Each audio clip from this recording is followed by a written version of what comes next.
Blast me to Cyphos! It's time for the Mad Merlin's Warhammer 40,000 Imperium Journey. Issue 35, Part 2, Mission and Rules.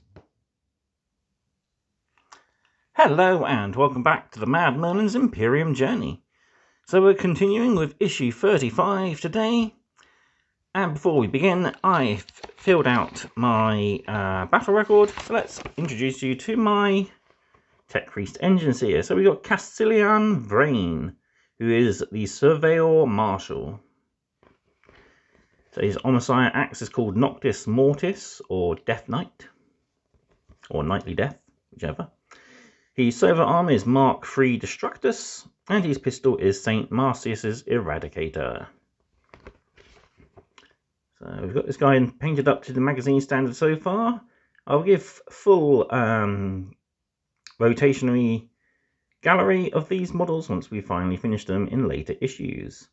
But for now, I think he's looking pretty good as the magazine standard is. So let's go vertical and we'll look at the new rules as well as our mission for this issue. So our first piece of rules is the Adeptus Mechanicus Doctrina Imperatives. So if every unit in your army has the Adeptus Mechanicus keyword, and your army has a Doctrina Assembler, which our new Tech Priest engines here is, units with the Doctrina Imperatives abilities on the datasheet may benefit from the following imperatives. So what they do is they both have a buff and a debuff effect, and depending on when they are used, sometimes the debuff will outweigh the buff, or vice versa. So, for instance, we got the Protector Imperative, so improve the ballistic skill of models in the unit by 1, but reduces weapon skills by 1. So if you're keeping out of charge and have plenty of long-range weaponry, this is an ideal one to initiate for pretty early on in the game. But it's not very good late game, especially if you are finding your units bogged down in combat. So at the bottom we got an example of the Tech Priest datasheet saying he's got the keyword Doctrina Assembler. On the rear we've got information about how to use them, including, like I just mentioned, timing, maximizing your bonuses and minimizing the negative effects. And we've got an example of having one active there for you to understand. Excuse me. So, moving on, we've got our final Tech Priest. We've got our final data sheet for our Adeptus Mechanicus with the engines here. So, as usual, this has all his war gear and any army abilities. So, he's got his Canticles of the Omnissiah, which I believe is in another issue. I think we've already had the Canticles. He's got these 5+ invulnerable save from his enhanced bionics. So he has the Master Machines rule, much like the Tech Priest engines here, so you can heal a model with D3 wounds. He has Awakened Machines, so Mars vehicle that is not a Castellan robot within 3 inches at start the move command phase. They can make one additional attack. Only makes an attack, sorry. Add 1 to the hit rolls. Nice, not bad. And then he has Brotherhood of the Cog. If you're Battle Forged, Tech Priest Dominus, or Tech Priest Manipulus units, for each Tech Priest Dominus and Tech Priest Manipulus, you can include a Tech Priest Engineer or Techno Archaeologist as part of your detachment without taking up the battlefield slot. So that's right, this guy is pretty much a freebie and helps add some extras to the army. On the back, we've just got a tutorial about fighting the servo arm. So only ever one attack can be made with a servo arm. So that means one attack will go to the Omnissiah axe, and one will go with the servo arm. If you've managed to get a attack bonus, you'll then have to do 2 with the axe and 1 with the servo arm. But either way, this little tutorial will help you understand how that works. So before we get into our mission, we've got a new page for core rules. So this is starting the shooting phase, which is covered over the next few issues. So this just gives you a basics on shooting, who can shoot, how they can shoot, what they can shoot at, so targets, A bit of information about being locked in combat, so you can only ever make shooting attacks in combat with pistol weapons and can only ever target that unit.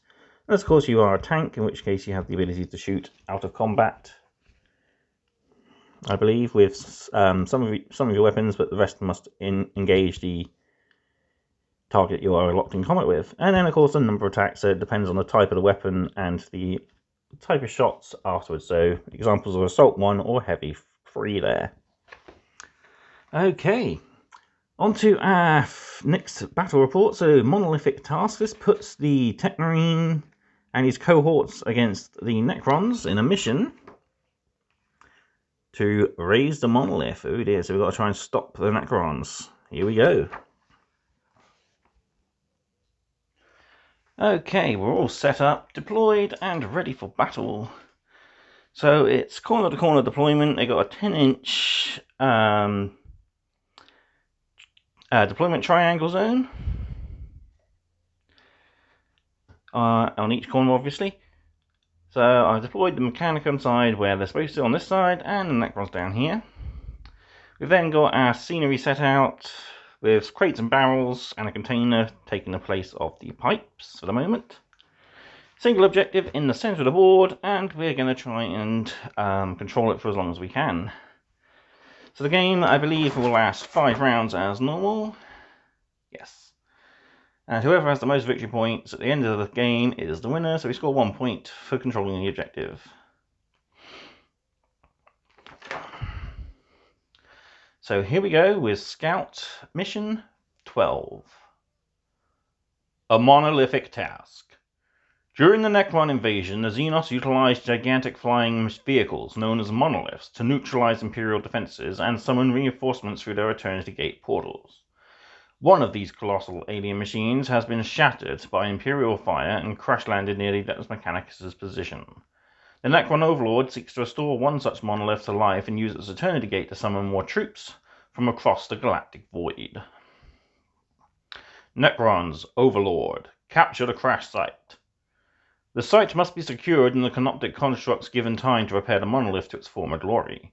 The human interlopers must not be allowed to enter the wreckage and secure invaluable intelligence on from its fractured hull. The Adeptus Mechanicus foes must be driven away swiftly. Adeptus Mechanicus, Tech Priest Dominus, plunder the wreckage. In the crash landing of such a powerful Necron machine, the Tech Priest Dominus sees opportunity. The alien technology on board is of course utterly unholy, but perhaps within the Necron device, some intelligence of worth can be salvaged to aid the Imperial war effort in the Ramesses system.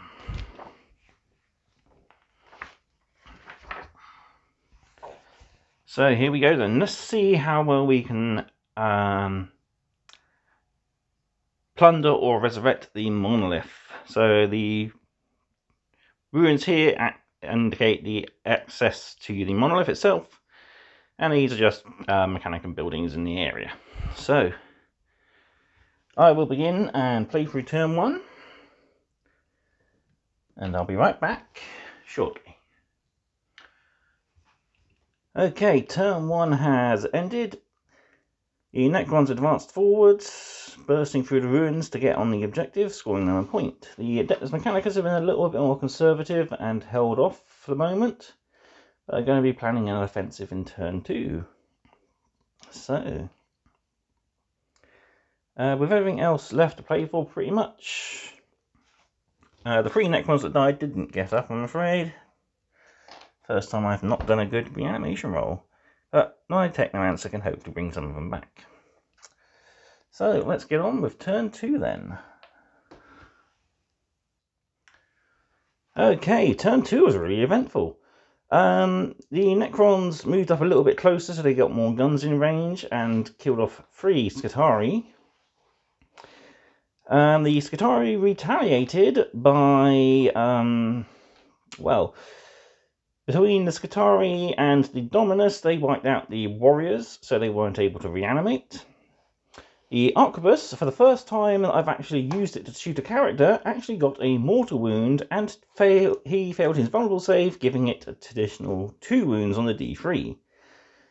The Engine Seer attempted to shoot, but missed with both his Argus pistols. So, just forgot to roll the morale test for my Skitarii. So they are leadership 7 and +1 for the data tether. So 4 + 3 is 7. That is perfectly fine. Okay, on to turn 3. We'll see if the Adeptus Mechanicus can capitalize on their advantage. Okay, bottom of turn 3, and it's game over. The Adeptus Mechanicus have eliminated the Necrons entirely. This has warranted basically no chance to play turns 4 and 5, so I've given the Adeptus Mechanicus 2 points automatically. They now have 3 to the Necrons 2, so that is endgame. I really enjoyed playing with Adeptus Mechanicus on that. The Canticles open up some nice new abilities. I found shooting to be a lot easier, especially the Arquebus, as previously I kept hitting on 2s, but I managed to actually hit this time around. Needing 3s to hit, but always rolling 2s. And with the +1 ballistic skill, I was actually able to hit, which is pretty good. The 2 Tech Priest characters found them pretty fun to use. The Dominus just walked up and chopped the Overlord because he didn't get a chance to swing, so... doing things any differently? I don't think so, really. The Necrons, I might have held them back, not moved them forward anymore, getting them into closer range. While it would have been not as good for myself, I think if I stayed the distance, forced the Mechanicum to come to me, might have gone a little differently. And definitely kept the Overlord back until such a time as he is needed in the confines of close combat. But overall, it's a Adeptus Mechanicus win, and we can look at what's in our next Imperiums. So issue 36 brings us a new unit for our Necrons, the Tomb Blades. We learn about flyers and we get new data sheets. 37, we get some new battlefield terrain, so we finally get our pipes to add to our battlefield, learn about the Tau, and we get a fold out for the Cyphos battles. So that's everything for this moment. For this episode, even not moment. I would like to thank you all for watching. If you haven't already, please subscribe, like, comment and share on the video. It will help the channel out greatly.